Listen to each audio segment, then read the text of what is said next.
हाँ। ए नटुला आए ई काल महाकाल कपाल हेने अवतारे का कोनो गड़बड़ के बन सो नहीं हां तू गलती ना कैले बाड़ा हाँ। गलती बब्बन कैले बा हाँ। के घर के फ्यूज निकाल के लेके चल आए इस सारे के फीस तो हम निकालब।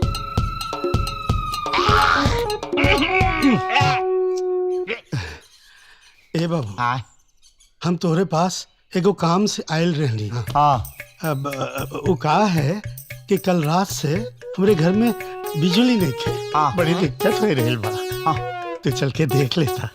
बच्चा हाँ सवेरे सवेरे अब हम सूत के उठल बनी आ जब तक ले हम नाश्ता वास्ता ना करी लेना तब तक ले हिलेला ना ही दे। ए बाबू तू घरे तो चला नाश्ता और चाय सब हो जाए और जो कहोगे हम बाजार से मंगवा देंगे। चाचा हाँ बाजार का नाश्ता हम नहीं करते हैं का है इसलिए कि बाजार के नाश्ता से लीवर प्रॉब्लम तेल ज्यादा रहता है ना तो लैट्रिन ढीला होता है मैदान में प्रॉब्लम इसीलिए हम घर के नाश्ता करते हैं। अरे अच्छा बाबू तू चला था घर में कुल व्यवस्था हो जाए। कुल क्या बात व्यवस्था करते? कुल व्यवस्था तू चला था। अरे तेरी कहाँ करत बड़ा असिस्टेंट फॉलो मी बैग उठाओ। हम अपने BMW राम प्यारी से चल रहे हैं तुम लोग चरण कमलों से आओ। BMW चरण कमल ये का होला? अच्छा बात ऐसा है कि हम गरीब आदमी हैं हाँ तो हमारे लिए BMW यह है आ चरण कमल दिखाओ चाचा को। अच्छा चल बा कार्ड छपवा के दी। इतना महंगा नहीं है हम। हाँ चला चला। चाचा हाँ इतनी वीआईपी टीम बा तनी हाँ। हाई बात पना इस हाँ। समझ में आई ना तोरी चला हाँ। घरे हम चला आगे चल रहे हैं रुको तुम पीछे से आने का।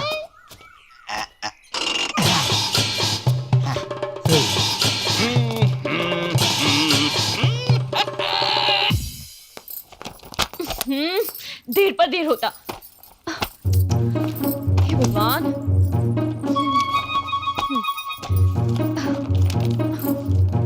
हमारी सब्जी जल गई जल गई जल गई। हे भगवान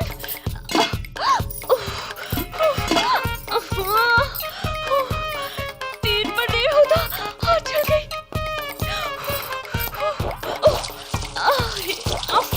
ओहो ये कमा।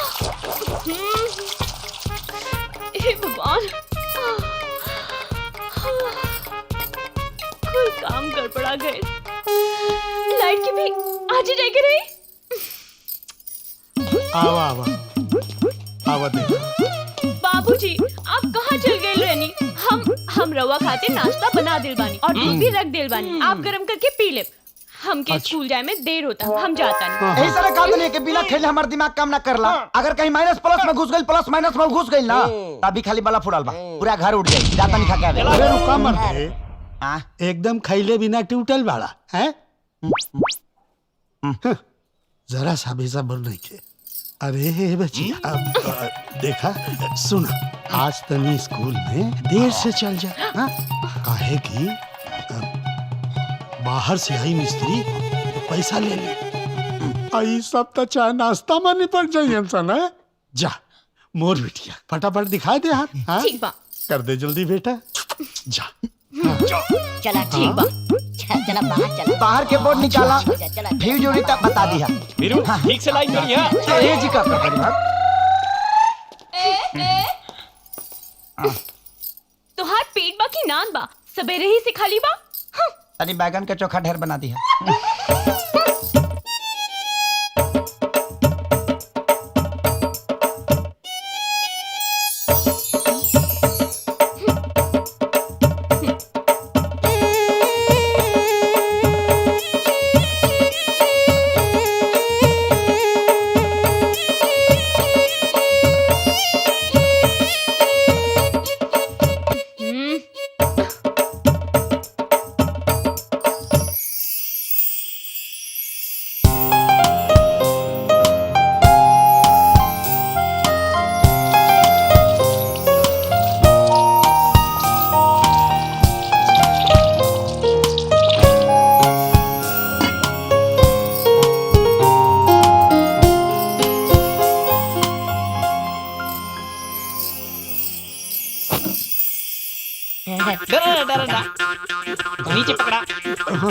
एकदम पकड़े रख। पकड़े। यहाँ लाइट आ जाएगी। हाँ।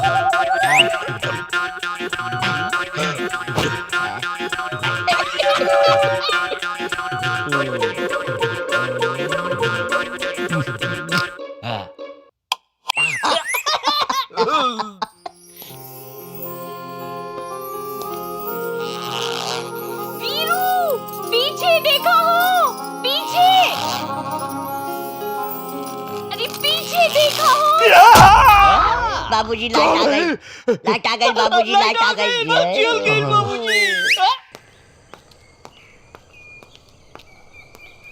अरे वीरू भाई, अरे चंपिया इतना लेट कैसे हो गई? अरे कल तबीयत ठीक न रहे हमार, माई आजो मना करत रहे, पर हम माई से झगड़ा करके जाते नहीं आज, यही से देर हो गई। अरे क्या बात है चंपियन, पढ़े खातिर माई से झगड़ा का क्या गिला? सुना, एगो हमार सवाल बा, तो अपना मैडम से पूछ के बतईबा का? कहे ना, तू सवाल तो पूछा। अरे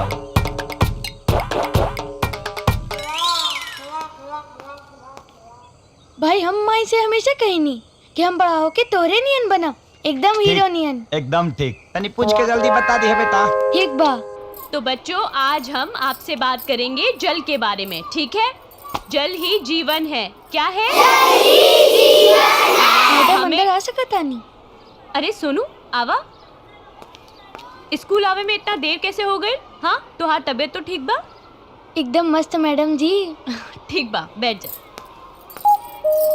मैडम जी, हम स्कूल आवत रहनी ता रास्ते में हमसे कोनो भेटाई गए रहे और हमसे कहले कि जाके अपने मैडम से पूछिया कि 1 4 3 का मतलब का हुई। ए तोरा से कौन पूछले बा? ऊ बहर।